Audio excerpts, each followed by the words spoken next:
Hey guys, and welcome back to our read aloud of The Voyage of the Dawn Treader. We're going to start today with Chapter 3, which is entitled The Lone Islands. "Land in sight," shouted the man in the bows. Lucy, who had been talking to Rince on the poop deck, came pattering down the ladder and raced forward. As she went, she was joined by Edmund, and they found Caspian, Drinian, and Reepicheep already on the forecastle. It was a coldish morning, the sky very pale and the sea very dark blue, with little white caps of foam, and there, a little way off on the starboard bow, was the nearest of the lone islands, Felamath, like a low green hill in the sea, and beyond it, further off, the gray slopes of its sister, Dorn. "Same old Felamath, same old Dorn," said Lucy, clapping her hands. "Oh, Edmund, how long it is since you and I saw them last." "I've never understood why they belong to Narnia," said Caspian. "Did Peter the High King conquer them?"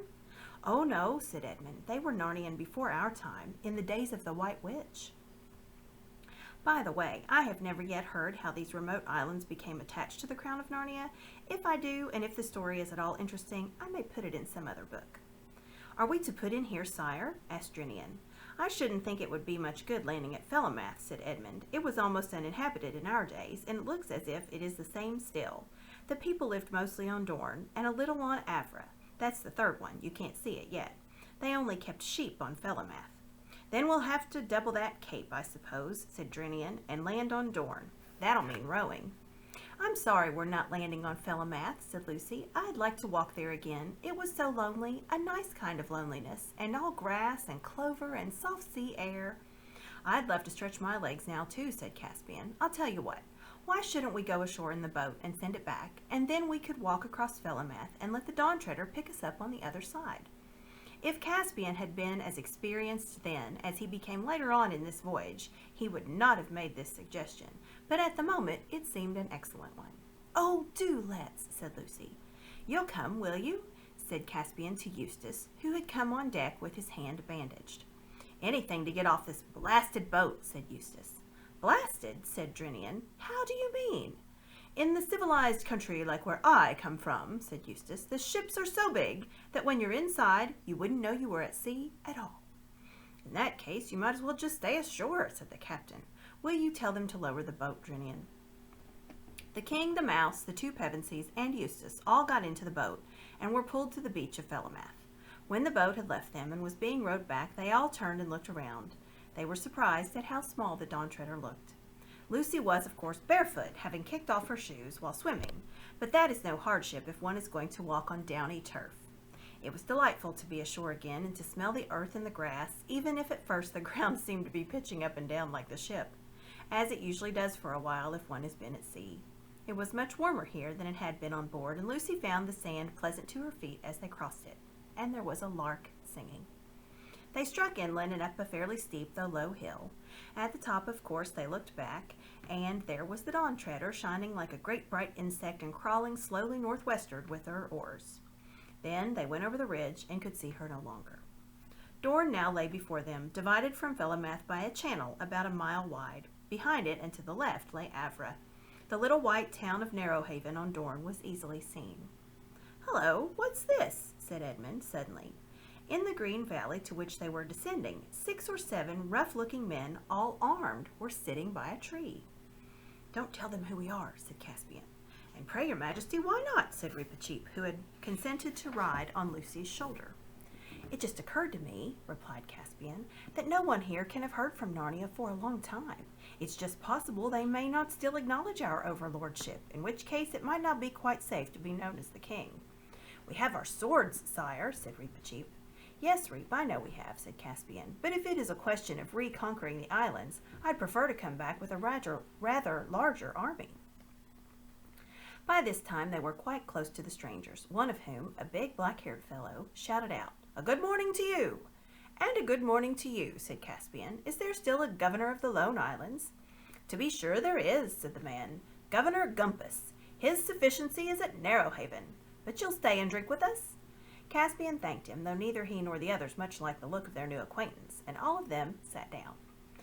But hardly had they raised their cups to their lips when the black-haired man nodded to his companion, and as quick as lightning all the 5 visitors found themselves wrapped in strong arms. There was a moment's struggle, but all the advantages were on one side, and soon everyone was disarmed and had their hands tied behind their back, except Reepicheep, writhing in his captor's grip and biting furiously. "Careful with that beast, Tax," said the leader. "Don't damage him. He'll fetch the best price of the lot, I shouldn't wonder." "Coward! Poltroon!" squeaked Reepicheep.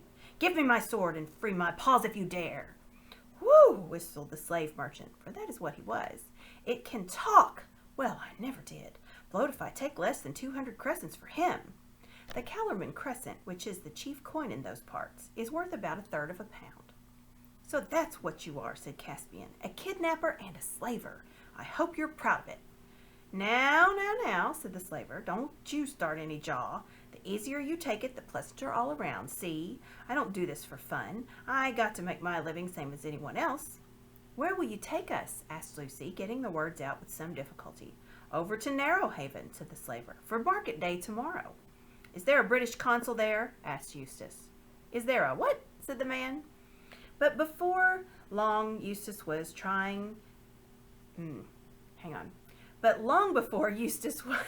tired of trying to explain, the slaver simply said, "Well, I've had enough of this jabber. The mouse is a fair treat, but this one would talk the hind leg off a donkey. Off we go, mates." Then the 4 human prisoners were roped together, not cruelly, but securely, and made to march down to the shore. Reepicheep was carried. He had stopped biting on threat of having his mouth tied up, but he had a great deal to say, and Lucy really wondered how any man could bear to have the things said to him which were said to the slave dealer by the mouse. But the slave dealer, far from objecting, only said, "Go on," whenever Reepicheep paused for breath, adding occasionally, "It's as good as a play," or "By me, you can't help almost thinking it knows what it's saying," or "Was it one of you that trained it?" This so infuriated Reepicheep that in the end the number of things he thought of saying all at once nearly suffocated him, and he became silent. When they got down to the shore that looked towards Dorne, they found a little village and a longboat on the beach, and lying a little further out, a dirty, bedraggled-looking ship. "Now, youngsters," said the slave dealer, "let's have no fuss, and then you'll have nothing to cry about. All aboard." At that moment, a fine-looking, bearded man came out of one of the houses and said, "Well, Pug, more of your usual wares?" The slaver, whose name seemed to be Pug, bowed very low and said in a wheedling kind of voice, "Yes, if it please your lordship." "How much do you want for that boy?" asked the other, pointing to Caspian. "Ah," said Pug, "I knew your lordship would pick on the best. No deceiving your lordship with anything second rate. That boy now, I've taken a fancy to him myself. Got kind of fond of him, I have. I'm that tender-hearted, I didn't never ought to have taken up this job. Still, to a customer like your lordship—" "Tell me your price, Carry-on," said the lord sternly. "Do you think I want to listen to the rigmarole of your filthy trade? 300 crescents, my lord, to your honorable lordship, but to anyone else, I'll give you 150. "Oh, please, please," broke in Lucy, "don't separate us, whatever you do. You don't know—" But then she stopped, for she saw that Caspian didn't even now want to be known. 150 then," said the lord. "As for you, little maiden, I am sorry I cannot buy you all. Unrope my boy, Pug, and look, treat these others well while they are in your hands, or it'll be the worse for you." "Well," said Pug, "now who ever heard of a gentleman in my way of business who treated his stock better than I do? Why, well, I treat 'em like my own children." "That's likely enough to be true," said the other grimly. That dreadful moment had now come. Caspian was untied, and his new master said, "This way, lad," and Lucy burst into tears, and Edmund looked very blank. But Caspian looked over his shoulder and said, "Cheer up, I'm sure it will all come right in the end. So long." "Now, missy," said Pug, "don't you start taking on and spoiling your looks for the market tomorrow. You be a good girl, and then you won't have nothing to cry about, see?" Then they were rowed out to the slave ship and taken below into a long, rather dark place, none too clean, where they found many other unfortunate prisoners. For Pug was, of course, a pirate, and had just returned from cruising among the islands and capturing what he could. The children didn't meet anyone whom they knew. The prisoners were mostly Galmians and Terebinthians, and there they sat in the straw and wondered what was happening to Caspian, and tried to stop Eustace talking as if everyone except himself was to blame. Meanwhile, Caspian was having a much more interesting time. The man who had bought him led him down to a little lane between 2 of the village houses, and so out into an open place behind the village. Then he turned and faced him. "You needn't be afraid of me, boy," he said. "I'll treat you well. I bought you for your face. You remind me of someone." "May I ask of whom, my lord?" said Caspian. "You remind me of my master, King Caspian of Narnia." Then Caspian decided to risk everything on one stroke. "My lord," he said, "I am your master. I am Caspian, King of Narnia." You make very free, said the other. How shall I know this is true? Firstly, by my face, said Caspian. Secondly, because I know within 6 guesses who you are. You are one of those 7 lords of Narnia whom my uncle Miraz sent to see, and whom I have come out to look for. Argos, Bern, Octesian, Restamar, Mavramorn, or I have forgotten the others. And finally, if your lordship will give me a sword, I will prove on any man's body in clean battle that I am Caspian, the son of Caspian, lawful king of Narnia, lord of Cair Paravel, and emperor of the Lone Islands. By heaven, exclaimed the man, it is his father's very voice and trick of speech. My liege, your majesty. And there in the field he knelt and kissed the king's hand. The moneys your lordship dispersed for our person will be made good from our own treasury, said Caspian. They are not in Pug's purse yet, sire, said Lord Byrne, for he it was, and never will be, I trust. I have moved his sufficiency the governor 100 times to crush this vile traffic in man's flesh. My Lord Byrne, said Caspian, we must talk of the state of these islands, but first, what is your lordship's own story? Short enough, sire, said Byrne. I came thus far with my 6 fellows, loved a girl of the islands, and felt I had had enough of the sea, and there was no purpose in returning to Narnia while your majesty's uncle held the reins, so I married, and have lived here ever since. And what is this governor, this Gumpus, like? Does he still acknowledge the king of Narnia for his lord? In words, yes, all is done in the king's name, but he would not be best pleased to find a real live king of Narnia coming in upon him, and if your majesty came before him alone and unarmed, well, he would not deny his allegiance, but he would pretend to disbelieve you. Your grace's life would be in danger. What following has your majesty in these waters? There is my ship just rounding the point, said Caspian. We are about 30 swords if it came to fighting. Shall we not have my ship in and fall upon Pug and free my friends whom he holds captive? Not by my counsel, said Byrne. As soon as there was a fight, 2 or 3 ships would put out from Narrowhaven to rescue Pug. Your majesty must work by a show of more power than you really have, and by the terror of the king's name. It cannot come to plain battle. Gumpus is a chicken-hearted man, and can be overawed. After a little more conversation, Caspian and Byrne walked down to the coast a little west of the village, and there Caspian winded his horn. This was not the great magic horn of Narnia, Queen Susan's horn. He had left that at home for his regent Trumpkin to use if any great need fell upon the land in the king's absence. Drinian, who was on the lookout for a signal, recognized the royal horn at once, and the Dawn Treader began standing in to shore. Then the boat put off again, and in a few moments Caspian and the Lord Byrne were on deck explaining the situation to Drinian. He, just like Caspian, wanted to lay the Dawn Treader alongside the slave ship at once and board her, but Byrne made the same objection. Steer straight down this channel, Captain, said Byrne, and then round to Avra where my estates are. But first run up the king's banner, hang out all the shields, and send as many men to the fighting top as you can. And about 5 bow shots hence, when you get open sea on your port bow, run up a few signals. Signals? To whom? Said Drinian. Why, to all the other ships we haven't got, but which it will be well that Gumpus thinks we have.